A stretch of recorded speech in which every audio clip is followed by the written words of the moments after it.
Bonjour, chers amis.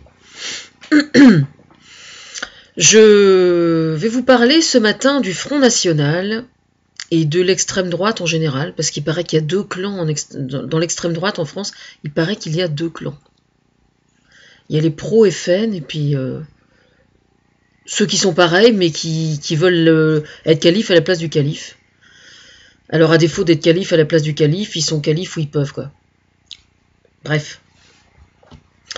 Je regardais une vidéo hier, et dont je ne vais pas mettre le lien sous la vidéo. Et on parlait des raisons pour lesquelles le Front National avait fait un tel score, notamment dans le sud de la France, du côté d'Orange et tout ça, dans ce secteur-là. Et il était dit donc dans cette vidéo que une des raisons pour lesquelles le Front National faisait son beurre, c'était à cause de notre passé colonialiste, et que visiblement il y avait une tranche de la population en France qu'en était encore restée à avoir un goût amer dans le fond de la gorge au sujet de notre passé colonialiste.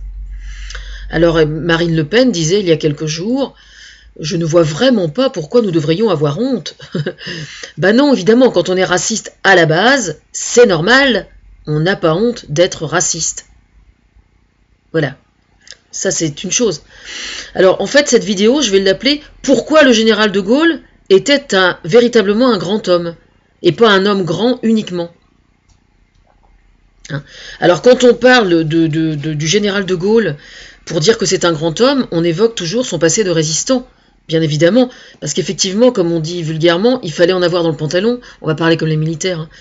Fallait en avoir dans le pantalon pendant la Seconde Guerre mondiale pour dire moi je refuse de m'écraser et je me barre à l'étranger et je vais sauver la France. Ça, c'est clair qu'il fallait en avoir.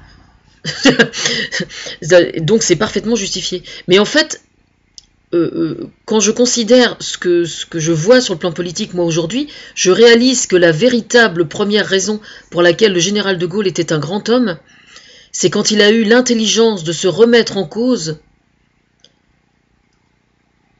juste après la guerre d'Algérie. C'est-à-dire que quand il y a eu la guerre d'Algérie, quand il a pris la décision, et qu'il a fini par accorder la séparation de l'Algérie, en fait, et de retirer la totalité de la participation française par rapport à l'Algérie, c'est une façon de dire aux Algériens, ok, on n'a plus rien à faire chez vous, maintenant c'est votre État, vous faites ce que vous voulez. Voilà, c'est ça qu'on appelle un grand homme. C'est quelqu'un qui est capable de se remettre en cause. Ça n'a pas dû être facile pour lui.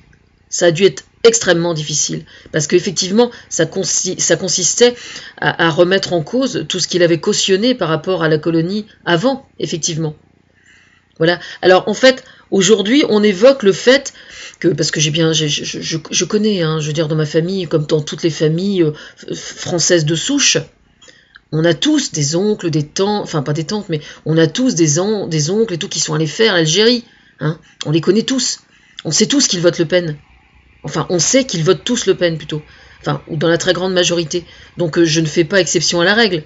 Donc, je discute, moi, aussi, avec des gens qui votent Front National parce qu'ils ont, justement, ils ont fait l'Algérie à l'époque. Hein. Et donc, alors, on va remettre les choses à plat, un peu. Hein. Qu'est-ce que c'est que l'attitude colonialiste ?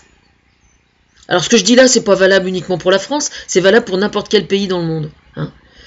C'est tout simplement considérer qu'on a tout à fait le droit d'avoir une attitude hégémonique par rapport à un autre État. Hégémonique, qu'est-ce que ça veut dire ?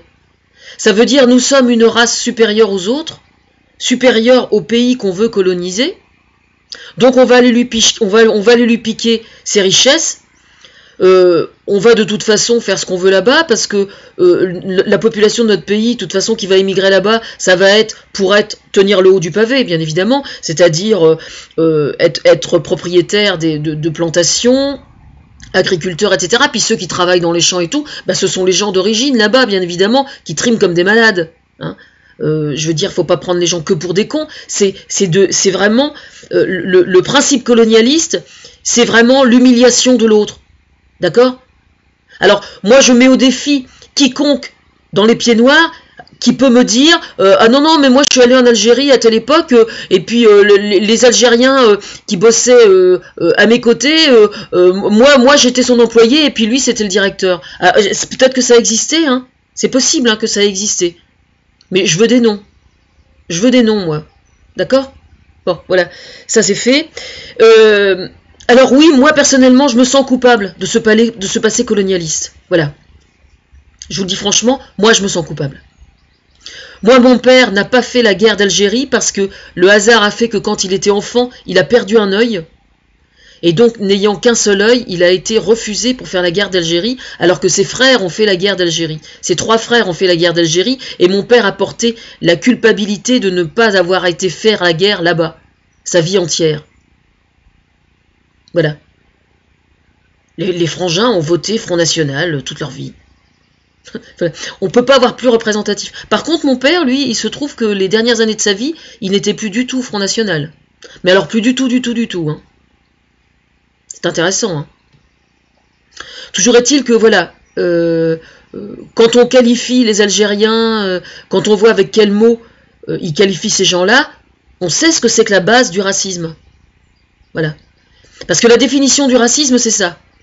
Hein, c'est considérer qu'une race est supérieure à une autre. Alors tous les gens qui ont voté Le Pen et qui ont des relents de colonialisme dans le fond de la gorge, eh bien il va falloir vraiment que vous les ravaliez, hein, parce qu'il faut passer à autre chose maintenant, d'accord ? Il faut vraiment passer à autre chose.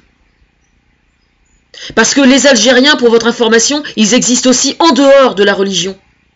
D'accord ? Moi, quand j'adresse la parole à un Algérien dans la rue ou à n'importe qui a la peau bronzée, je me fous complètement de savoir quelle est sa religion. Parce que l'individu existe en dehors de sa religion. Il faut grandir un peu, hein. Autrement, on ne va jamais s'en sortir, hein. C'est sûr.